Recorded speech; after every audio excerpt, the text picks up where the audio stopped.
ప్రసాద్ మళ్ళీ ఒకసారి మూవీ చూడడం జరిగింది. నేను ఆల్రెడీ ప్రీమియర్ చూసాను. సింపుల్గా మూవీ గురించి చెప్పాలంటే complete festival commercial family entertainer అని చెప్పచ్చు. అనిల్ రావిపూడి గారు ఏదైతే ఫ్యామిలీ ఆడియన్స్ని గుర్తుపెట్టుకుని సినిమాలు తీస్తున్నారో దాన్ని 200% అచీవ్ చేశారు. అసలు వింటేజ్ బాస్ ఏంటంటే ఆయన దృష్టిలో ఫ్యామిలీ ఎంటర్టైనర్ జోనర్లో ఇంతవరకు బాస్ చేయలేదు. అది కంప్లీట్గా ఎగ్జాగ్యురేషన్ చూపించారు అనిల్ గారు. అసలు బాస్ ఇంట్రొడక్షన్ కానీ కామెడీ టైమింగ్ కానీ ఆయన స్క్రీన్ ప్రజెన్స్ కానీ నెక్స్ట్ లెవెల్ ఉంది. ఇంటర్వెల్ షాట్ అయితే నా నెక్స్ట్ లెవెల్ అని చెప్పచ్చు. అండ్ సినిమా వెంకీ ఎంట్రన్స్ తర్వాత నెక్స్ట్ లెవెల్కి వెళ్ళిపోతుంది. ఇద్దరి స్క్రీన్ ప్రజెన్స్ అయితే మనకు సీతమ్మ వాకిట్లో సిరిమల్ల చెట్టులో చూసిన వెంకటేష్ మహేష్ బాబు కాంబినేషన్ ఎలాగైతే హిలీరియస్గా వర్కౌట్ అయిందో సేమ్ అదే కాంబో బాస్ అండ్ వెంకీ గారి కాంబినేషన్ అసలు హిలీరియస్గా వర్కౌట్ అయింది. అసలు స్క్రీన్ ప్రజెన్స్ వాళ్ళ యొక్క కామెడీ టైమింగ్ కానీ నెక్స్ట్ లెవెల్ అని చెప్పచ్చు.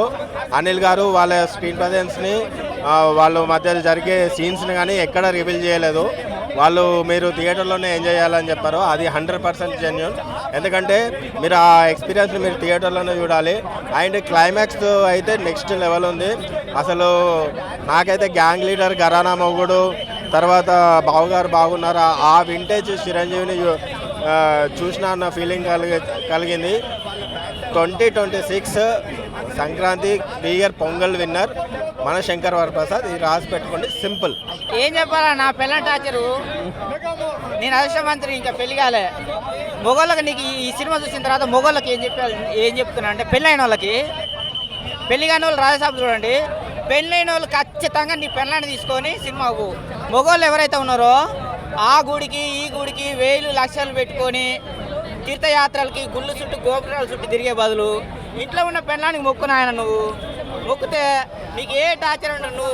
నిన్ను నువ్వు చల్లగా ప్రశాంతంగా బతుకుతావు. నిజంగా అన్న ఎక్కడెక్కడో దేవుళ్ళకు మొక్కే బదులు ఇంట్లో ఉన్న దేవతకి పెళ్ళమే దేవత, నిజమైన దేవత. ఇంట్లో ఉన్న పెళ్ళానికి మొక్కితే జీవితం ప్రశాంతంగా ఉంటుంది అనేది అనిల్ రావిపూడి చూపించాడు. చాలా బ్రహ్మాండంగా ఉంది. అనిల్ రావిపూడి కూడా చాలా గ్లామర్గా ఉన్నాడు. వెంకటేష్ చిరంజీవి కంటే అందంగా కనిపిస్తున్నాడు. అనిల్ రావిపూడి గారు మీరు చాలా అందంగా ఉన్నారు. నేను కూడా హీరోగా ట్రై చేస్తున్నా. నన్ను హీరో పెట్టి సినిమా తీస్తారా లేకపోతే నిన్ను హీరో పెట్టి నీ సినిమా తీయాలని చెప్పేసి డిసైడ్ చేసుకోండి. లేకపోతే మీ ఇంటికి వచ్చి నేను ధర్నా చేస్తాను.